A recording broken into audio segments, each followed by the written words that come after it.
Тэгэхээр төрийн албаны үндсэн хэд хэдэн зарчмууд байдаг. За тэрний нэг зарчим нь болоод ирэхээр ч одоо энэ төрийн алба одоо хүний төлөө хүнлэг байх ёстой гэж тийм. Тэгэхээр одоо зарцуулж байгаа мөнгө тийм ээ гаргаж байгаа шийдвэр зарцуулж байгаа мөнгө нь яг одоо улс орны төлөө тийм иргэний сайн сайхны төлөө нийгмийн төлөө байх ёстой гэдэг энэ одоо ёс зүйн өндөр том зарчмыг баримтлаад шийдвэр гаргана гэдэг чинь эргээл эцсийн дүндээ мөнгө зөв юмд зарцуулагдана. Эргээд төрийн байгууллагын нэг одоо бүтээмж одоо дээшлэх илүү өрөө шиг үр дүнг дээшлүүлэх нэг гол одоо хөшүүрэг болно л гэсэн үг тийм. Тэгээ энтэй холбогдуулж ерөнхийдөө өнөөдөр одоо төрийн захиргааны шинжилгээ, төрийн албаны шинжилгээний асуудал бол одоо бүх талаараа яг энд чиглэсэн ийм одоо концепцээр явж байгаа.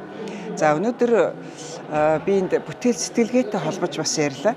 Тэгэхээр бүтээл сэтгэлгээ гэдэг маань болоод ирэхээр ердөөсөө л одоо нэг хайрцагнаасаа гарч сэтгэх тийм ээ. Одоо зөв зүйлийг зөв арга замаар хийх.